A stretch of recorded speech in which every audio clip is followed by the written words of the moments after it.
Yeah. So did you miss us while we were gone, or it was like once a week enough? Like now that I've only become once a week. Yeah. No, I'm not. I get my fix while I'm here. Like Okay, that's what I figured. But do you miss being like a kind of on like the slapstick part of it versus having to do like the producing? Yeah, I mean, this is always the most fun part. So, Yeah. I mean, being there is fun, and you guys are great letting me ask questions and stuff. And I feel like there are times, like I remember like last week. Yeah, it was last week. Who was the first guest last week before? Pharaoh. Yeah, like that one I felt like, okay, I'm more of a producer, and I gotta be here and be on my game. But then like the next guy, I felt like Brant, it was more like a 4-way conversation. When you had Flynn Flan. Yeah. Yeah. Like I feel like, and I kind of get like sort of where the vibe is in the room, or just like knowing like, okay, that's a marketing intern spotlight. The other one's a Monday show. Like, you know, I pick up on that sort of stuff. So it's always more fun when I get to contribute more, obviously. And I get to contribute the most here. Yeah. So. You get to dominate the mics. Yeah. It's so nice having you back, dude. I missed you. Because there's like so much things that we talk about that we all think it's not important. But then when you take it away from us, I'm like, man, I really wish I really want to know Ty's thoughts on this. Well, especially like now, like during the school year, it's like I basically come and like we record like all the time, and then I leave, and it's like there's like maybe I stay for like 15 minutes, but like I kind of want to get out, like selfishly I want to get out because I have school now, so like I have homework and stuff like that. Where it's like in the summer, I just sit around and kind of it's a different vibe. No care in the world. And go to the war room, go over some marketing plans. Not anymore. No. Busy Ty. You're growing up, dude. How's your whole schedule with the podcast now too? How's that going? Good. Season 2 out now. Season 2 out How now. they're here. How they're here. Wherever you listen to podcasts. Yeah. No, it's been good. I committed myself to like once a week for releasing content, and I'm like 2 weeks into that or like 3 weeks into that, I'm like, that's just not sustainable. Like if I want to do all the things I want to do, I had to take away from like something, and I'm like, I got a bunch of commitments to other people. I'll take away from the thing that I'm really only committing myself to. So I just went back to the every other week sort of thing, which is like been great, especially like these past 2 weekends I've been gone, so like my Friday, Saturday, and most of my Sundays kind of out the window. So it's just been so nice not to have to, like you guys talk about turn and burn a podcast all the time. It's I can take my time and make sure the content's good, and like I just found myself getting frustrated with it, and I'm like, this is not a thing I need to be getting frustrated with. Like, it's not what you signed up for. Not right. So I'm like, let's just take that burden off, and it's like, this week I can take my time editing. I'm gonna edit the one with Miles Biggs, so like I can take my time and give him probably a little bit more credence in the content that I put out. A little bit more juice for Miles Biggs. So I'm excited that I can kind of, it's like I feel like it's a growing part of me where I can finally learn to be like, okay, I can take a step back in certain things. Yeah. So that's been good. Right on, man. Well, a quick update here for you with the Backpocket and potentially season 4 and how we frame things. Yeah. And I do want to get your thoughts on this, and let's might as well get it over on the podcast. Mm-hmm. We're thinking of renaming every single one of our podcasts to one word, probably like Backpocket, and the number of the podcast, and then hyphen the person. So scrapping the marketing intern spotlights, scrapping the seasons, scrapping the back end show, and just naming it Backpocket 104 or whatever we're on. Yeah. 206. I have no idea. Thoughts on that? Would that be too? Would it be smarter to just start that come February? Or would it be smarter to gut the whole thing and change the names and make it consistent across the board? So, question first, would you be keeping the same sort of structure like you are now? Like, would you be doing like a Monday, Tuesday, Friday, or Thursday sort of show structure with the same type of guest and just changing the name? Or would you be like gutting the whole structure? Like, probably gutting the whole structure. We don't know like how many we're coming out with a week, or what it is, if it's consistently like only Monday or something. Right. But, I think going forward it's just gonna be like very streamlined. Like, this is the number, this is who's on. If it happens to be a back end show between the three of us, then it's number 289 Tyler Webb. Intern Ty. Whatever it is. Like, just to simplify it down, because what it really comes down to is when you're on the show, like, it's the back end show, whatever, but we dedicate each podcast to whoever's coming on the show, essentially. So that the more following we get and the more vibe people pick up on from us, the more they're going to know whose vibe they vibe with, if that makes sense. So like when Chris D'Elia goes on The Fighter and the Kid, like, I know as a Fighter and the Kid fan, that's a funny ass podcast. And I like that vibe. Just like when someone would appreciate, if they appreciate back end shows, they know that's when Tyler's on. Yeah. Something like that. Yeah. I mean, that's sort of what I did with mine. Like I have, like this last week I released one with one of my friends, and I just kind of threw it in with, I had thought about it at the beginning of the year, like, okay, maybe I should kind of like you guys do, like with the Monday and Tuesday and a Thursday show, like structure it. But then I thought, like, first of all, like, who cares? Like, especially for me, like, who cares? And it's like, it's kind of, we build this up in our head, I feel like, where it's like, we have to stick to the structure. And I think to your point, I think you're getting to the point with the Backpocket podcast. I'm gonna say we're getting to the point with the Backpocket podcast where people are gonna listen because they have bought into what this is, like, in you guys as conversationalists and everything like that, and they don't need that structure as much with like, okay, I'm gonna listen to a Monday show because that's when they get the quote unquote premier guest sort of thing. Like they're gonna listen to, if they're gonna listen to the Monday show, there's a good chance they're gonna be listening to all 3 shows because they've bought in to who you guys are as conversationalists. And I think doing that structure, to answer your question, I like that structure because I think that just simplifies it all. And it, like, to our point, our conversations earlier about how do you describe the Backpocket podcast, and each episode has a unique value proposition. Like, let's just make the value proposition, this is the Backpocket podcast, and scale it like that, because I think that's a much easier platform to scale of, like, look, where there's the Backpocket podcast, we're going to talk to this person that, like, we're going to span the entire spectrum of people that we're going to talk to. But you're going to buy in because we're the Backpocket. You're not going to buy in necessarily because it's a marketing intern spotlight. Mm-hmm. Yeah. And I love what we did and what we continue to do for now. And it's brought so much value in keeping our minds, because that's our mindset. We just, whatever our mindset was, we put it in words throughout the show. Was we want to have people on that listen to our show. We want to have these really cool guests that are doing dope things, and we just want to have a casual conversation. Yeah, we want to talk. And we want to talk, exactly. So that's why we just structured it all, and then we just mass produced everything, and that allowed us to get to a number. I don't know what number of podcasts we're on, but that allowed us to get there so much faster than anyone else. I guarantee, like, we got to 200 podcasts faster than 90% of people that do podcasts. Yeah. No one's doing 3 a week. Or, no, I shouldn't say no one. Not a lot of people are doing consistently 3 a week for 30 weeks. And the length of what we're doing. Yeah. I don't know. I don't know, but it's, to your point, I mean, it's downright proofs in the pudding, right? And then when 2020 rolls around, we want to, again, we use this phrase all the time, but niche down what we're talking about and, like, the people that come on our show, so it allows us to do other things. Because right now we're getting to the burnout point of only creating podcast content, and we want to be able to touch and tap into different little aspects. So that is kind of our mindset of why we want to change what we're doing from a Monday, from the different names, and also allow us to do something other than just podcasting. Totally different. Yeah. I love that. I think that's, like, all the same themes that, like, you know, we were just talking about earlier, which is, like, to be able to scale the Backpocket because it's the Backpocket, not because it's like a back end, like the back end show. I don't think is going to be like the thing that takes the Backpocket to the moon, or like a Monday show isn't going to be. It's going to be the aggregate of what you guys do. Yeah, which I think is a great way to represent that. Yeah, dope. That's awesome. Yeah, it's crazy. We, I don't know if you were around for this, but do you remember Meeting Monday, or us talking about Meeting Monday? Have you ever heard of that? I have. That was very early on in my experience with the show. Sure. Oh yeah, it was the last Meeting Monday we had was February.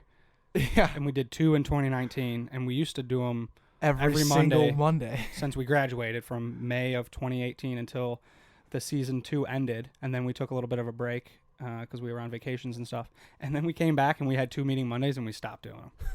And we just started. When was it? It was like Friday night or something? Thursday. You came home from comedy, and I was like playing video games or something. Yeah. And all of a sudden, we just were talking for like 3 hours about things we needed to get done or wanted to get done, or start hashing things out. I'm like, we need to start getting to these meetings again. Yeah. Well, that's what I was going to jump in right away and just say that, like, that was our average quality. The fact that we did an entire season of podcasting, like, we just felt, I think what we did is we just felt so dialed in on our 3 a week format, and, like, we had just this plan so structured that we kind of forgot, like, it's helpful to meet every week to see how you're doing and how we should change things. Because right when we did it again, right when we did Meeting Monday this past week on Thursday, I mean, you know, we're changing it up. Let's call a spade, but Meeting Thursdays is what it's going to be. Meeting Thursdays, we're at the rebrand there too. It's a whole lot of rebranding, but dude, the amount of things we got done in like that 2 hours of talking was just like, we planned out our entire rest of our season. That's ending awesome. November 21st. There you go. Get ready for that. But like, when it's usually Deck will walk into my room and he'll like for 5-10 minutes. Like I'll half be listening because I'm trying to get something done, and he has like this grand idea, epiphany, and then like we'll talk, and I like half listen, give some feedback, and then I'll start doing things, and then I'll be like, oh, all right, and then it processes. Then I'll walk into his room, and he'll be doing stuff at that point, and he won't listen to me, and it's just been a constant battle between that. We've been doing this for 9 months. Yeah, well, I feel like it's so important to have those weekly meetings, especially when you're so like heads down and working. And this goes to the point of you like relabeling your shows. Like you set up this sort of arbitrary infrastructure of what the Backpocket should be, and it like to blindly follow that is sort of seems foolish. Like it's great that you can have that time to take a step back, and those meetings probably serve as a time where you can take a step back and be like, okay, yes, like we've been grinding, like we have to get this out, but is what we're doing the most efficient way or the best way to be doing it? Yeah, I think a little bit of reflection is really what it requires. And you need to have that, especially when you're so like burning the candle at both ends. Like you don't have time for that usually, so putting time in for that is certainly important. Yeah, yes, sir. Because I had a meeting with Alex French, busy coffee guy, the other day, just catching up, and he was like he was walking me through like pitching the podcast to sponsors, investors, XYZ, and I was like, going through our struggle of like the average quality of just like not knowing how to pitch the podcast, and he was just like, dude, stop right there, like. You guys are doing so much shit, and I have no idea what it is. I was like, okay. Because he loosely follows it, and you can't grasp it through loosely following I was like, that sucks. Yeah. Like, a guy who's been on our show that we've had a lot of his friends on, and, like, he's been, with us this whole season. Like, that's a big wake-up call. Or maybe not a big wake-up call, but just a sign that there's things something. need to change. Yeah. Like, he can't follow it. Like the structure of like the content you're putting out, or like how did he mean? He didn't follow like that closely. Like loose is a very good term. Like he sees our stuff on Instagram when his friends are on, he'll listen. But overall, like he just sees us putting out all these podcasts. He's like, what the hell is going on? All these different names, right? Different people. I think if someone were to listen for 1 week, listen all 3 episodes, they know exactly what we're about. Yeah. But if someone doesn't do that, then they kind of they're missing the boat for too long before they end up figuring it out. And that's probably something we didn't grasp right away. I mean, like we make it so consistent between our social profiles and the podcast. Like everything is very consistent.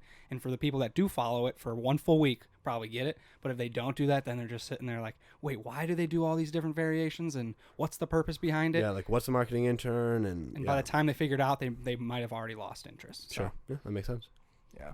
It's interesting, man. It's crazy. It is kind of like a game though, because you're like trying to please the people and like shape how you want to be perceived, but at the same time you're just like also trying to not care about how you're perceived at times, right because like we want to do stuff and go in these different leaps and bounds just because it's strictly fun. Like we want to do that, but will it get downloads, or will it will we get misperceived, or sure, stuff that we play with all the time. Yeah, it's wild. I mean, I think these conversations are like where you grow the most. Like you reflect back on all the work that you guys have put in, and it like that, like it, you look forward so much to like these months where you'll have off, because you'll know that like you did all that stuff. That's great. You have that backlog, but like the time you're actually going to grow and like evolve as a show, like even just talking about renaming that happens in those off hours. So I'm pumped for you guys to have that time. It's like a breather, just like from a personal standpoint of like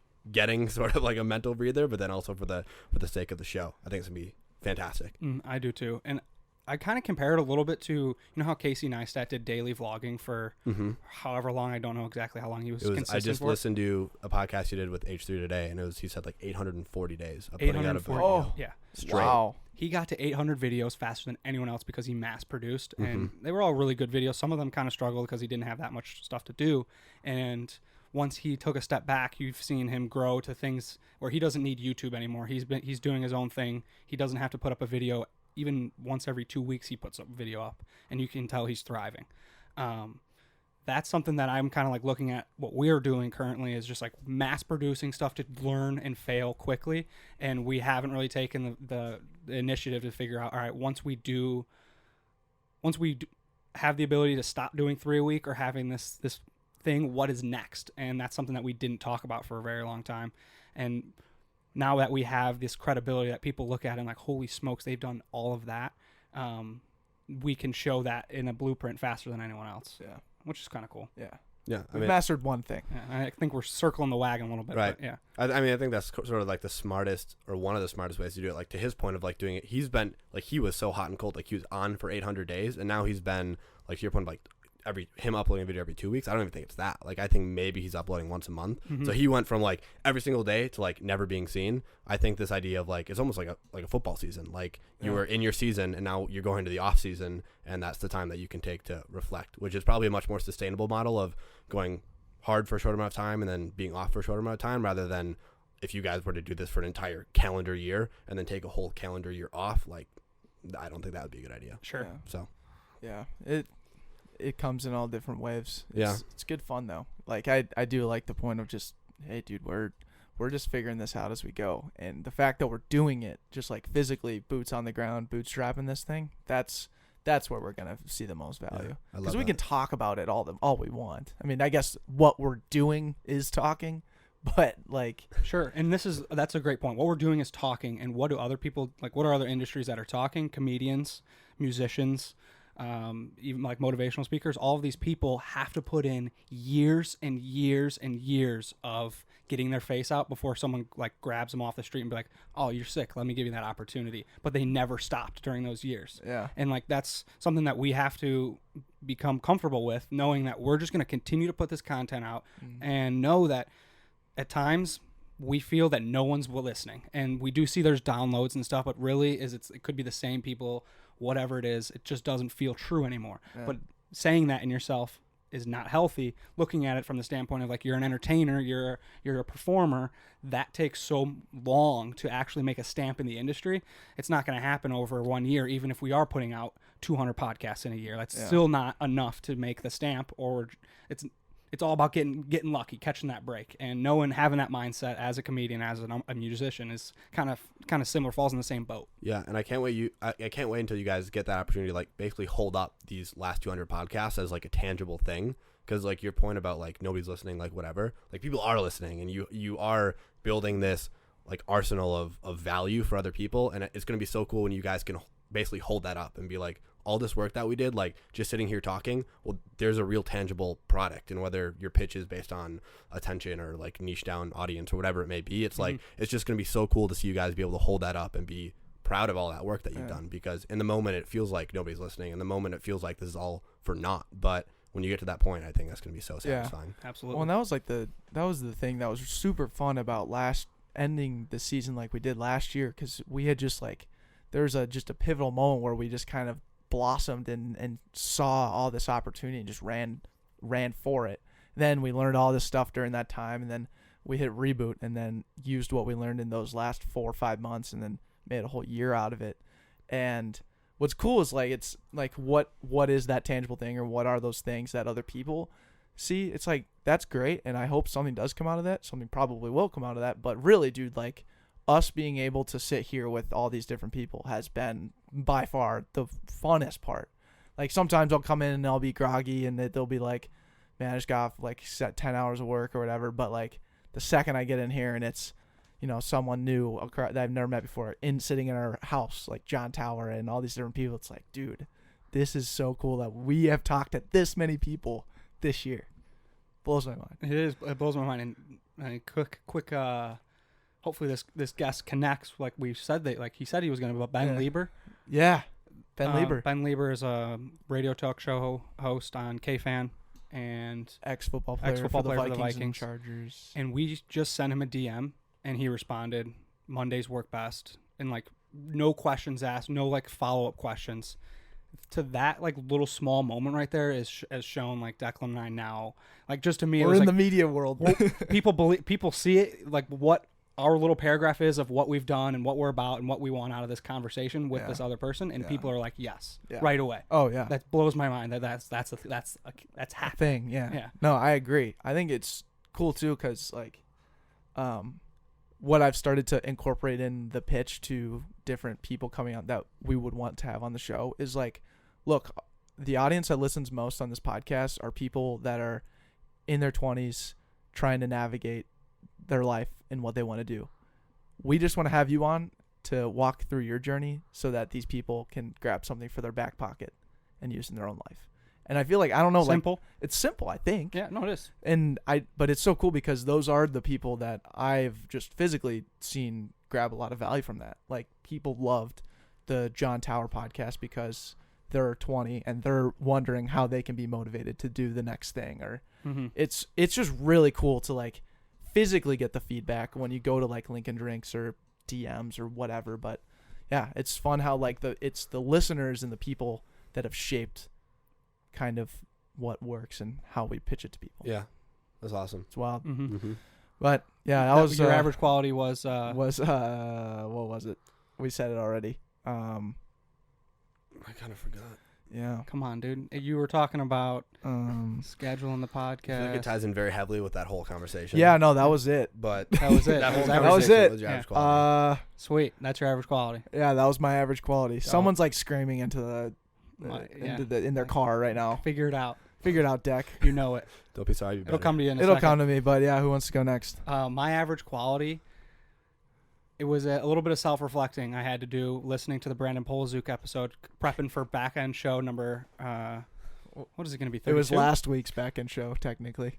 Oh, this is what I was going to ask in the beginning. Should we make this podcast the back-end show for this week? Oh. And then put Brandon on next week? That would help you out. Yeah. Okay, yeah, let's do that. Okay. All right, sweet. Back-end show, what is this, 32? 32. Welcome. Back-end show 32. All right. Sweet. Glad you have to put the came title right there. Yeah, exactly. Yeah, that's when we I don't always get a title until we say it. Yeah, what time we got on the thing. What's funny is we're saying back-end show number 32, and we're going to change the title to these in 2020, so people are going to listen to all the ones that we led. We're not changing the audio, like F that. Like, I'm not going in and changing. When every single time we say season 3 episode 32, No, I'm not going I to. mean, I guess you could delete the intros, but that just ruins context. No, Yeah. I love the context. Just like, yeah, whatever. Who cares? This is us, man. We'll overthink This it. is the live evolution. Like when you go back and you're like, this was our thought process of why we called it the back end show, and now we don't call it the back end show anymore. God, this one should just be flagged at the top, the live evolution of the back end, of the back pocket. Honestly, I would much rather like go through, because I've show noted like every goddamn podcast. I think honestly we should just go back through and just make like a 1 hour podcast of what Backpocket has been in the last 2.5 years. Of like clipping everything out? And I would just clip different moments or different things. I think that absolutely should happen. And just, do you want to take that on? yeah, I mean, I earned it.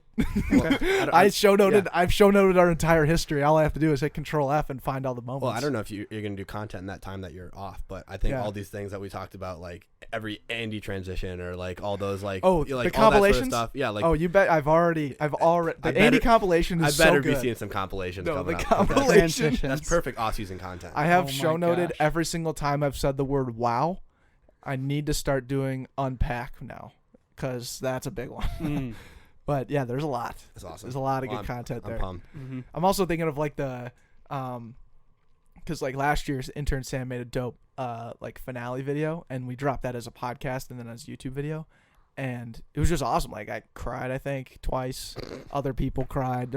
Tears were everywhere. Yeah. And Very emotional. But now I'm thinking of like what this year's gonna be. I'm like, God, this is gonna be way cooler. Like we have consistent camera angles. I was like, but we seriously do need some like BTS. We need to start filming each other doing random stuff so we can have that as filler. Absolutely. That'll be good. This is what it's gonna have to be. Great. But anyways, I don't even think we got to your average quality. No, and we I didn't.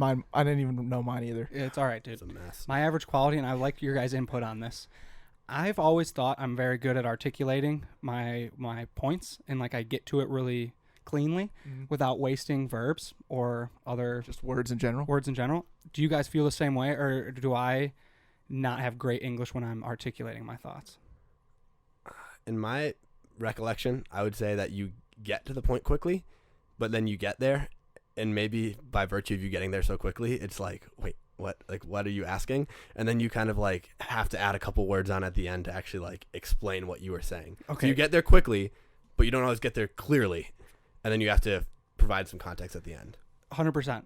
And that was me listening to the Brandon Polzuk podcast. And not only that, but I was like misusing some like is and are, like stupid things like that, where like you hear the question being asked and I'm listening to it. I'm like, Andrew, is this your first language? Like, are you actually saying that the way you just did? And I'm like, oh crap, this is why I don't really go back and re-listen to any of the podcasts, because I'm just sitting there cringing, dude. I listen to the podcast on times 2 when I'm editing the video. Mm-hmm. That's the only time I listen to the podcast. And I rarely listen to the Monday show because I don't edit the Monday show. I edit Marketing Intern Spotlight and Back End, so I listen to the full thing of both of those. Yeah. And you can't really pick up on how you're articulating anything when you're listening to it on ×2. And now I listen to it with Brandon, and I end up hitting ×2 because I was cringing so much.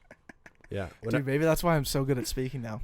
Ooh. I'm not. Just kidding, dude. I was going to say, like, whenever I listen to podcasts, too, or, like, even my own voice, because I usually listen to podcasts on 1.5, so even if I listen to mine again, I'll listen to it on 1.5, and if I listen to anything at normal speed, I'm like, I sound, like, so slow and lethargic, and, like, I'm taking so much time, and, like, I'm such an idiot. Like, just speaking faster makes you sound so much smarter, where I'm like, oh, my God, do I actually sound like that? Yeah, I think how you talk is like you show up to a party on time. Like party starts at 8 o'clock, you're there at 8 o'clock, and you're like, I gotta get there. I'm going here to this party, and then you show up, and like 4 people you kind of know are there, and you're like, oh no, now we gotta fill time. Now we gotta figure out why I showed up at 8, why I got here so fast, and then you backtrack. But then by the time you're done backtracking, it's 8:50, and everyone showed up already, and then you're there. And I'm there. And that'd be my analogy. Flowing and going. Yeah, you're flowing and going. You got it. It takes me 15 minutes. Yeah. Yeah, it is interesting. Because you get used to like 1.5 and ×2. Yeah, you do. And it's just like, oh yeah, that's it. That's normal. And then you play it on normal speed, and you're like, wow, you can really digest it. You know? Yeah. Digest the words. It's nice. It's nice. It's nice. Yeah. My average quality is not being able to get ahead in things. So these past 2 weekends I've been out of town. So 2 weekends ago I was canoeing down the St. Croix River, and last weekend I was at Oktoberfest in La Crosse. Canoeing down the St. Croix River. So casual. It's where I was. And so it has not allowed me to get ahead in anything. I've been basically treading water in school and work and like everything else.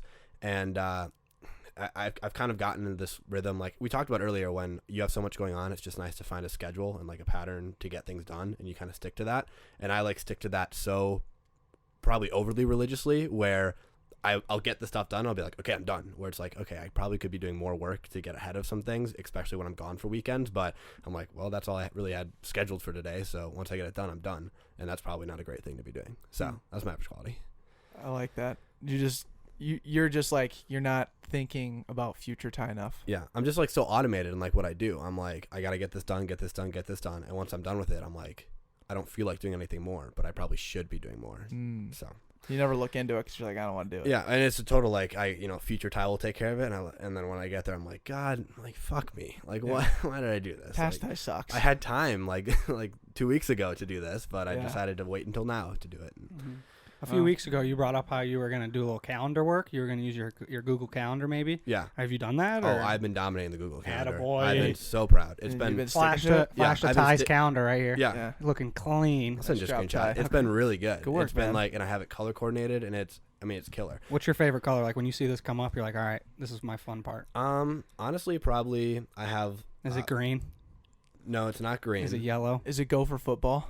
Those are both my main colors, is green and yellow. Of course. Can you see my... No, I don't think you can see my calendar. But those are my two main colors. You're a Packers fan, dude. That was so easy. Oh, well, it wasn't even that on purpose. Yes, it was. No, it wasn't. The green is like personal stuff. So like if I have a doctor's appointment or something, I put in green. And then the yellow stuff is usually school-related stuff. Like my classes, I just have like grayed out because those are pretty automated with those. But I still like to have those blocked out just so in case I'm scheduling something, I'm like, oh, I know the exact times my classes are.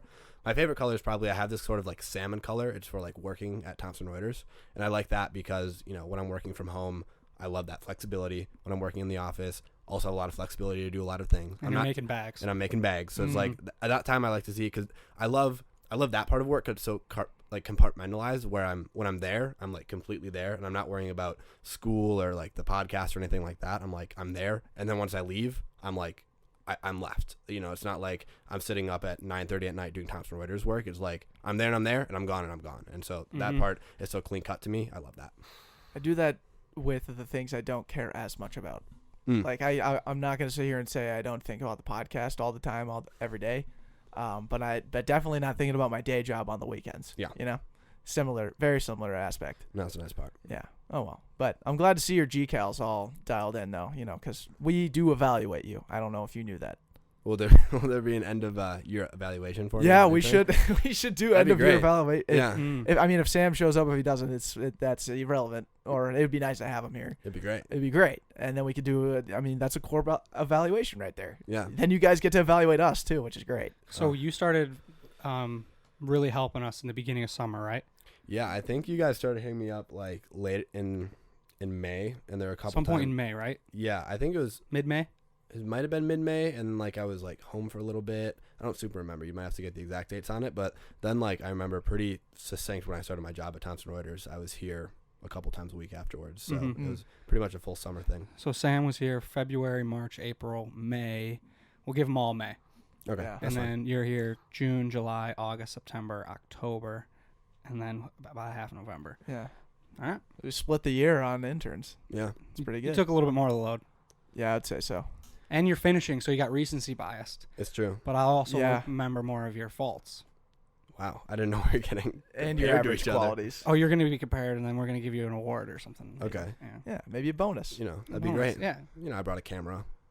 You and, brought out your my laptop. own You saved microphone, like my laptop. So I do some things to consider. I Keep guess. it coming, baby. Look, what else you bring, dude? Yeah, look, tight. All Yeah. I'm saying is you're being evaluated on what you bring All right. and who Okay. you are. Look, I want to put it out there. I'm not worried.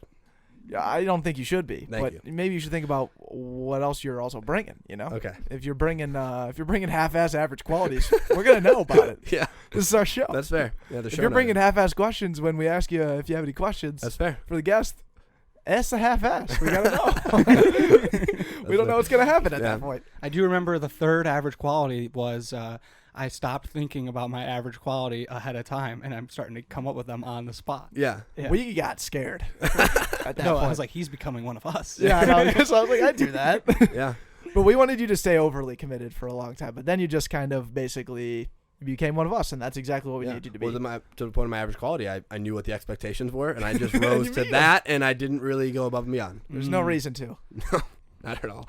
Until we get like another intern and he just exceeds all expectations. Yeah, And then, but Just you don't keep need stacking to. 'em. But you don't need to exceed because we just want you to be yourself. You know. Thank you. Yeah, we need the best Simple as that. tie possible. Yeah, we need the best you. Good. I try every day. Beautiful. Love it. What did we learn?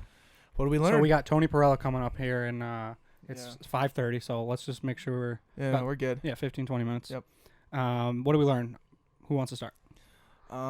I can start. Yeah. Fire away. All right. So, in my St. Croix river trip, I was with a professor who, very interesting guy. I wish I would have had more time to talk to him, but basically this was an entrepreneurial program. So he was like an entrepreneur in his life, and he worked for this company that got acquired by United Health Group. And I think he's had a couple companies that have also had rather large exits. So he's doing rather well for himself. So being a professor is kind of just a hobby at this point, but it's a very lucrative hobby to have, I suppose. But it seems like he's just a professor so he can go on these trips. Like I know he leads a trip to Hong Kong every year. He leads a trip to Cuba every year. So he really loves to take advantage of like some of these study abroad opportunities. Bringing underage kids to foreign places. Exactly. And like and go on canoe trips and down going the canoe Minnesota trips. sewer. Like literally, like he said, he designed this class specifically so he could just go on trips. Like this was a class we went to the Mill City Museum on. Next week or this week we're going to the Eco Lab like tour. Like he just loves going on these experiences, which I think is really valuable to be able to apply. Like he talks about iterative learning a lot, like taking concepts you learn in class and at home and then applying them, like, and having those all feed into each other. Super interesting guy nonetheless. And he said something really interesting on this canoe trip because out of the 50 or so people that are in the actual class, only about 11 of us went on the canoe trip, which it's a really cool experience. And like the reason I went on it at least wasn't like there were a lot of people that were there. They were studying sustainability and stuff like that. So there was sort of like a tie in there. And I'm not studying sustainability and I don't really have like a huge interest in it. But like, it goes without saying you're a sustainable guy. I'm a fan of sustainability. I try to promote sustainability practices, but That's it's not good. something I'm studying actively. Google Calendar. Yeah. Mental stability, There dude. you go. Yeah. Speaking of mental stability, is our camera on?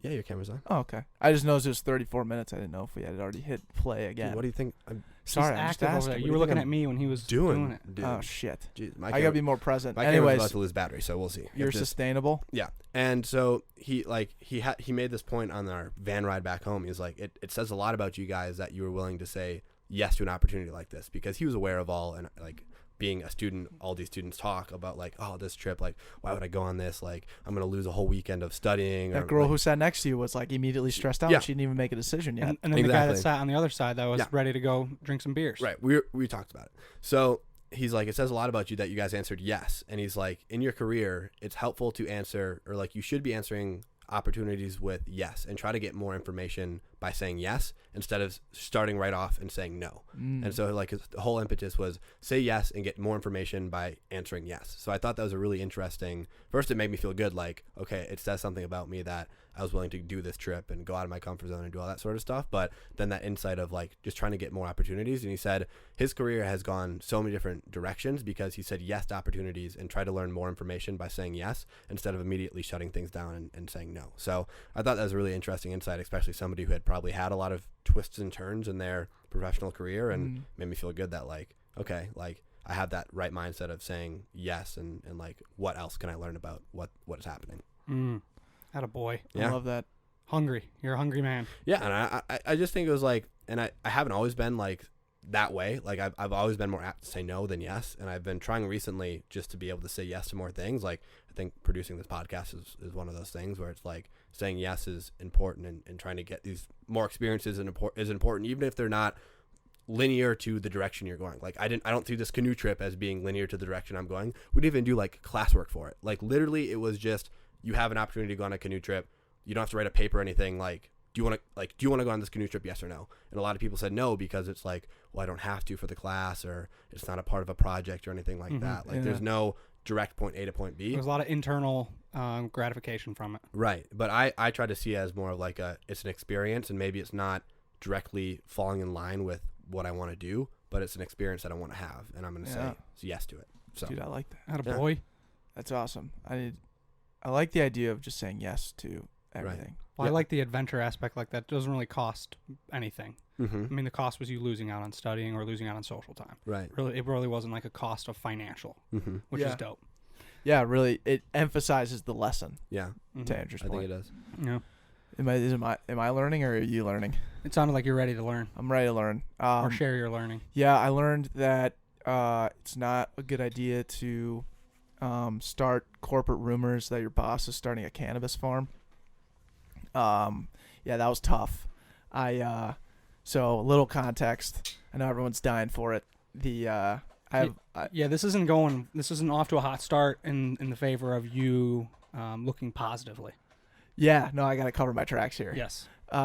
So, me and I work with this other guy. His name's Darvin.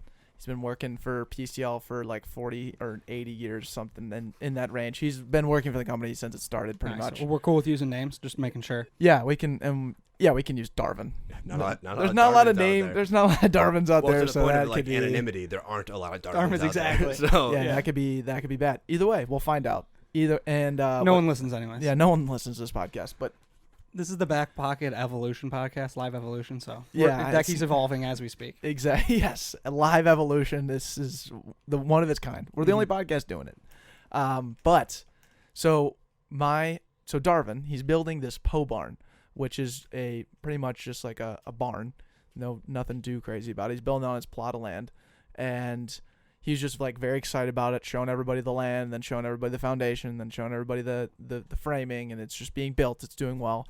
And so I took the opportunity to tell everybody around the office, and then beyond that Darvin was starting his own cannabis farm, and the barn was the culprit to get this thing launched. And then so he knew about it, and he bought in right away. He was like, that's the funniest thing ever. This is hilarious. And he started like talking about what strands of weed he was going to be making and stuff. And then, take it a step further, I created this nice little picture of his pole barn with some edited things, as you can see here. And it's very funny, and it was great. And just even more context, in my office with Darvin, we have I created like a meme wall of just him and I, like different things, like him and I with the upgrade key, and then with Michael Jordan and Pippen, the upgrade key, me and Darvin, so like funny dumb memes. I just have created an entire wall, and it was a gas wall though. You're gassing up a little bit. Yeah, no, we gas each other up. There's a graph shown here. It's just the more shit we're given, the more shit gets done, and it's just him and I up at the top of this exponential curve. We call ourselves the jungle. There's all kinds of things. There's lots of people are ranting and raving about our office, and either way, I put up the cannabis pole barn and made that the centerpiece. Being proud of it, and we had people rushing in to take a look at the new meme, and Darvin hated it, dude. Darvin did not like it. and I was reminded that weed is not legal in Minnesota. So he didn't really appreciate the fact that I was bringing his name in that light. But, rumors still rampant. Because he thinks people are listening. He thinks people are listening, and he's worried about his perception. Mm-hmm. And I think that's his problem. He's worried about the consequences of the perception. Not only just the perception, but the ramifications that come of that. He's taking a step to the one thing that he shouldn't be caring about, which is how people perceive you. That's how he's like, people are perceiving me this way, and I don't think you're thoroughly thinking about it. I think you got the surface of it. Am I not there yet? You just need to go a little step deeper, like give a couple shovels. Below that. Below that is your boss being connected to potentially a weed farm. Weed farm. An unlegalized state. Yeah, in an illegal state. Yeah. Illegal. Unlegalized. Yeah. Yeah, no, that's fucking idiot over here. Talking about how bad I am at speaking. There you go. I just botched it. You're not bad, dude. I'm not great. What were you gonna say? Oh, I was gonna say, like, he initially liked the meme, right? But he just didn't like it posted. No, he liked the verbal meme. Oh, right? Verbal meme. He liked the verbal idea of him having like his own strain of weed, and like he was building this barn around this thing. But then when he saw it, when he saw the visual, when we took the next step as hey, we should do this, he was like, oh man, this is not good. Pictures worth 1,000 words. Yeah. So I mean, because he's working 35, 40 years on PCL. He doesn't want to lose 41. Yeah. No, he does not want to. Yeah, he does not want to be kicked out of the company for starting a weed farm. Probably has like a pension or something. Oh, he's got more than that. Yeah, I'm sure. PCL's an employee-owned stock company. Ooh, so he's vested. Yeah, and he was one of the first ones, along with like all the other superintendents. So we just have like millionaire superintendents walking around our office. Why are they still working? Because they have to vest there. No, because they get still paid all that money every year. Yeah, it's wild. Good for them. Yeah, good for them. But, maybe not good enough, because Darvin could be retiring and starting his cannabis farm. That'd be a wise investment. Yeah. Oh, well. But, yeah, that's what I learned. I don't know what that was, but. You learned a lot there, I think. Yeah. I'm a meme artist. About yourself, about the people around you. No, here's what I learned. About the environment. Yeah. About how weed is unlegalized.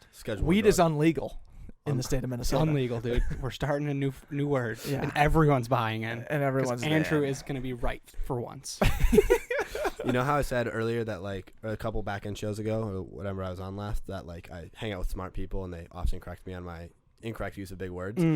I was reminded of one of my more egregious attempts at using a big word. So the word arbitrage, I often use in the context of, like, oh, Andrew and Deck have a huge arbitrage of content, which isn't, like, it's one of those things where it's kind of, like, you get the idea of what I'm saying. Like, if I say you have a big arbitrage of content, you're like, I have a lot of content, like, stockpiled. You're like, that's what miscellaneous. Right. Yeah. But arbitrage isn't the right word. It should be, like, arsenal or, like, something like that. Arbitrage is like your unorganized attic. An arsenal is like Area 51. I understand arbitrage, like, at least in the economic definition of, like, Darvin has a bunch of... We can say Darvin, though. I think that's fine. I've always thought it's been Darvin. Darvin? Yeah, there's no V. Like, Darvin has a bunch of cannabis. There's a bunch of cannabis in Wisconsin for $12, and he can sell it in Minnesota for $15. So he buys it in Wisconsin for $12 and has an arbitrage and then sells it for $15. It's basically like taking a lower price of one thing, and that's at least the economic definition. Okay. And I could have even botched that, but that was just to your point of me using incorrect words, trying to make Andy feel better for being a fucking idiot. No, I appreciate that, because I was actually stoked that you went the other way, because I thought when you were bringing that initial point up, you were drawing back to a reflection point of how you hang around people who articulate their thoughts better and use bigger words, and then you're like, and I was fondly reminded by me botching more words. That I hang out with idiots sometimes exactly. too. Okay. So you took it the other way. So sweet. How every Monday he has to come here and hang out with these like 23-year-old losers. Lose a couple brain cells. These 23-year-old fucking idiots. Fucking idiot. They talk for an hour and they get nothing done. They get absolutely nothing done. Yeah. And they do it 3 times a week and they love it for some reason. They love it and they just talk about how they nobody listens and whatever. Classic, dude. God. I remembered my average quality. Nice. What was it? It was Meeting Monday. Oh. Boy. Nice, dude. So full circle the wagon there. Evolution. Evolution Podcast. God, I'm just welcome, my babies. I'm evolving. That's what it's all about. You're wearing the dent shirt too. Oh yeah, wouldn't like a dent, baby? That's sick. Beautiful. Good content. I'll Great send them content. this, dude. What did I learn? What'd you learn, man? What'd you learn? I learned that the dentist is right. When you floss, right, and you brush your teeth twice a day, you won't get cavities. So I sat here 7 months ago, 5 months ago, 6 months ago, whatever it was. And I said on this very podcast, I got 5 cavities in one dentist trip. Oh, wow. This was like April or March. Okay. Had my 6-month appointment. I flossed at least twice a week. I brushed my teeth twice a day. Went back, and the dentist was blown away by my progress. And they were bringing in people from not even inside the room. They were like bringing in other, and they're like, look at his gums. It's like Textbook. Mm-hmm. He went from that to this, and they were like blown away. They were standing ovation. The lead dentist walked in, and he gave me a huge fist bump and told me how proud he was. And I was just like, I felt like I was on top of the world for that 30-minute checkup. Yeah. And, I'm going to follow the rules of the dentistry world from now on out because, they really do reward you when you follow their rules. Yeah. There is no worse feeling than being like shamed into flossing more, but there is no better feeling than like being like an example of perfect dental hygiene. Like that when they're like, man, I can't say anything more other than you've done a great job. That's the best feeling. It's a great feeling. She taught me a little bit more of like a C technique because I wasn't getting entirely underneath the roots, but she's like, that's just picky at this point. Like if you want to be a perfectionist, I go, I want to evolve into that. So let's allow me to obtain these astronomical avenues of dentistry. I think I'm going to get you a certificate or maybe a trophy. Most improved this year for dental hygiene. Can we get a full documentary? It should we're be gonna a do plaque. something. Kind of play on words that like plaque is on your teeth, and then you have a plaque. Oh, good call. We Thank should you. get you a plaque. Let's Nice. get you a plaque. We'll put it right here. The plaque. Yeah, the plaque. Yeah. Yeah, but congrats, man. That's See if I most can keep improved. that streak alive. Yeah, no, that's most enthusiastic about dental hygiene. That's now you. That would fit well right above your head. Yeah, it would be nice. The plaque. Yeah, we should have like awards that we have. The that plaque. go right up. Oh, they should all be made up too. Yeah. Oh my god. Yeah, because this is the Evolution podcast, what are we gonna do? What are our original thoughts on? Dude, I don't know. Dude, I have $100 to Sticker Mule. We should spend that somehow. What is Sticker Mule? They just make custom stickers. Oh shit! Yeah, we should do that. I think that's time for another podcast. Yeah, that is. Sorry, that's deviating. That's fine. I do that. I'm sorry. That's fine. I've been deviating. Go to Sticker Mule and search up something and be like, we should do this, and I'll fund it. I have $100 to Sticker Mule, and I don't know what to do with it. Okay. That's good to know. They have like sticker that. sheets. We can make Backpocket sticker sheets. That'd be fun. Sheets. Like, a whole bunch of different stickers. Like how you get an A, you get like a star sticker, but you get a B, you get like the fruit. Yeah. It's a sticker sheet. There's a lot of stickers on the sheet. A lot of options. I'm on board with this. Think about it. Beautiful. Sweet. Let's hit it with a feel-good story, though. We got Tony Perella coming in here in a few minutes. The feel-good story is the ability to, put together a good 50-minute podcast after On command. After our good friend Charles Griffin, Friend of the program. maybe coming on later this season or maybe next season. We don't know, but he wasn't able to make it today, so we have a strict schedule and we have planned out the rest of the season. So we need to hit all of our avenues. And we have baselines to fill. Baselines. As simple as that. And we put together a 50-minute show that, it's good as shit. We needed it. Fucking amazing. Yeah, this is the best fucking show we've ever done. And it's just that good. It is. And we got to do this show, and we still hopefully get the privilege of having Charles Griffin on the show. Yeah. Exactly. It's kind of like a win-win. It's a win-win. And you know what, dude? If you're not recording a podcast where you're winning all the time, what are you doing? Mm-hmm. Right? Yeah. Because we're always winning. What does Andy always say? Every day you have a chance to win. There we go. And what do we do today? Won. We fucking won. And I hope you guys also won and win the following week when we're back again and the following week after that. But what you should do is win with us next week when we have Lars with Yam House on Monday, Tony Perella, a real rock star, on Tuesday, and then on Thursday we get to meet back up with the social butterfly, Mr. Brandon Poles. One of the best dudes in the Twin Cities. One of the best dudes. Founder of Lincoln Drink. All kinds of good stuff next week. I can't wait for it though. Love you guys. Take care. Take care. Take care.